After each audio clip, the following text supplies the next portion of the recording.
My friends, during the great month of March, a month dedicated again to St. Joseph, I want to focus on really a remarkable message regarding St. Joseph. And I want to preface this by mentioning that Archbishop Burke, now Cardinal Burke, on May 31st of 1997, sent a letter to the U.S. Conference of Catholic Bishops.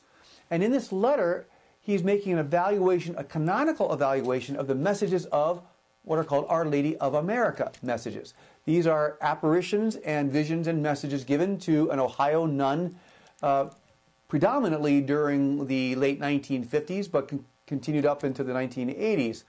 Now, Cardinal Burke, before becoming cardinal and going to Rome, gave this analysis of these messages.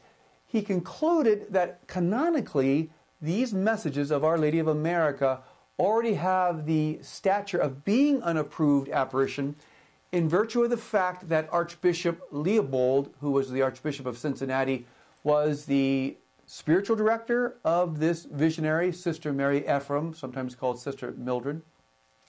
He gave an imprimatur, he overseed at least the imprimatur to these messages, which were given by actually Monsignor Pilarczyk at the time. He also gave permission that the medal requested by Our Lady would be struck, a medal for purity. So it's the canonical conclusion of Cardinal Burke, who is the highest canonical authority in the Church after the Pope right now, head of the Apostolic Signatura, that these messages already constitute an approved Catholic message. Well, the overall message is really a beautiful message on returning our country to purity, on having a statue of Our Lady of America solemnly processed by the U.S. bishops into the shrine of the Immaculate Conception in Washington, D.C. Our Lady promised that if that were done, there would be so many spiritual miracles, especially miracles of purity, that would happen for those who would pilgrimage to the shrine, that she said there would be more spiritual miracles than the miracles of Lourdes and Fatima combined, which is an extraordinary promise from Our Lady. So the overall message is a message of purity and even calling our youth to become the torchbearers of purity to the world, especially through the procession of the statue of Our Lady of America into the National Shrine. Now, these messages also have profound statements about St. Joseph. And I want to read to you just two of the messages that are given by St. Joseph, because St. Joseph will say in these messages that, number one, he is sanctified a moment after his conception. Number two, that St. Joseph never had any personal sin, which is remarkable. Thirdly, that there should be a devotion established to St. Joseph on first Wednesdays of every month, particularly fathers, but not exclusively, and that the joyful mysteries of the rosaries would be prayed in honor of St. Joseph, and that Holy Communion would be received in his honor.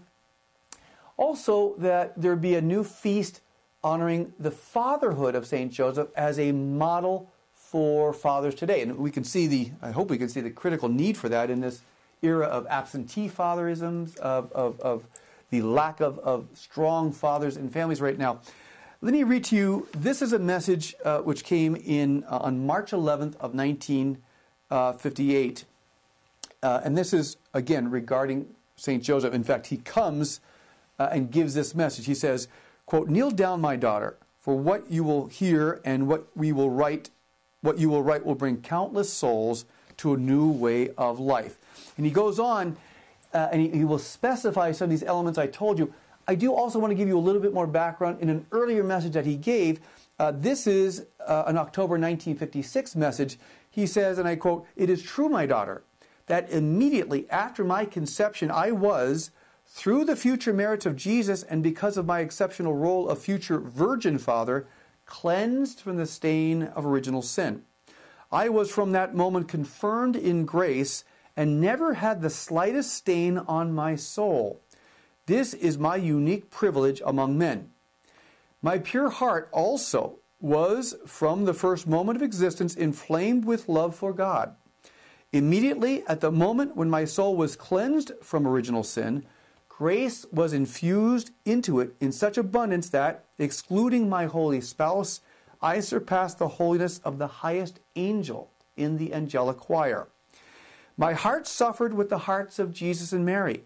Mine was a silent suffering, for it was my special vocation to hide and shield, as long as God willed, the Virgin Mother and Son from the malice and hatred of men.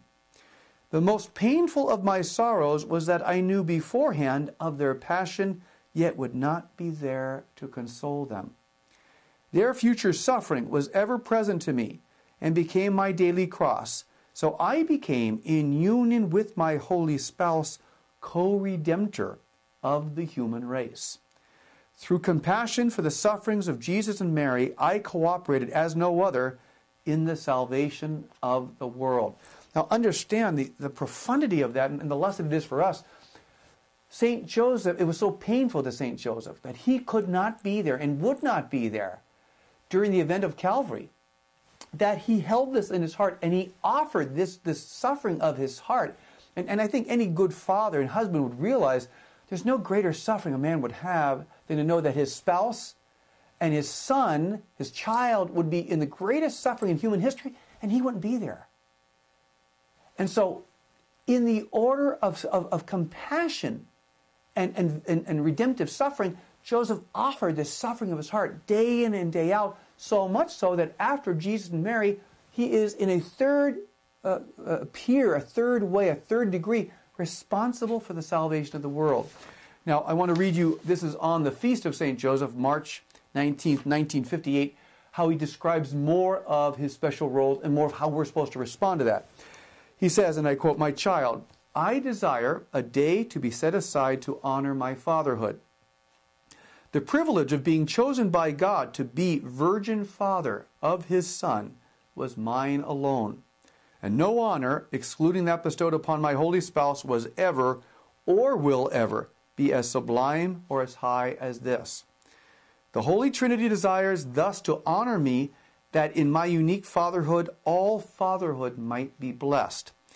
Dear child, I was king in the little home of Nazareth, for I sheltered within it the Prince of Peace and the Queen of Peace, and the Queen of Heaven. To me they looked for protection and sustenance, and I did not fail them. I received from them the deepest love and reverence, for in me they saw him whose place I took over them. So the head of the family must be loved, obeyed, and respected, and in return be a true father and protector to those under his care. In honoring in a special way my fatherhood, you also honor Jesus and Mary. The Divine Trinity has placed into our keeping the peace of the world. The imitation of the Holy Family, my child, of the virtues we practice in our little home at Nazareth, is the way for all souls to that peace which comes from God alone and which none other can give." And in another reference from St. Joseph and Our Lady, he will say that it was their awareness of the indwelling Trinity that made Nazareth this perfection. Of course, Jesus being God, and Mary had such an exponential and experiential, existential awareness of the indwelling Trinity in her heart. Joseph did as well. So what is St. Joseph saying to us?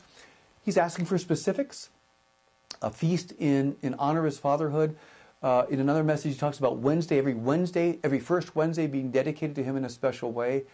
But it's blessing all fatherhood through appreciating his fatherhood. He talks about the father being the head of the head of the family, how that has to be honored again and reverenced again. That's been taken away. So here, during this month of March, for our benefit, let's really make new strides in honoring St. Joseph, and let's try to incorporate some of these elements that we can. Honoring Joseph on First Wednesdays, appreciating his role, and through St. Joseph realizing that God the Father made Joseph his icon in that Holy Family. As St. Joseph said, when Mary and Jesus looked at Joseph, that was the image of God the Father. However, infinitely less because he's a creature, but still a level of sanctity. That's what fathers have to go for. That has to be the target in terms of trying to be a model, realizing that every father is called to be an image of God the Father for his domestic church. So, during this month of March in a special way, let's give special honor to St. Joseph, and let's incorporate some of these areas some of his requests so that we can appreciate he who is our spiritual virginal Father. This is Mark Miravalle saying thanks for being with us. God bless you.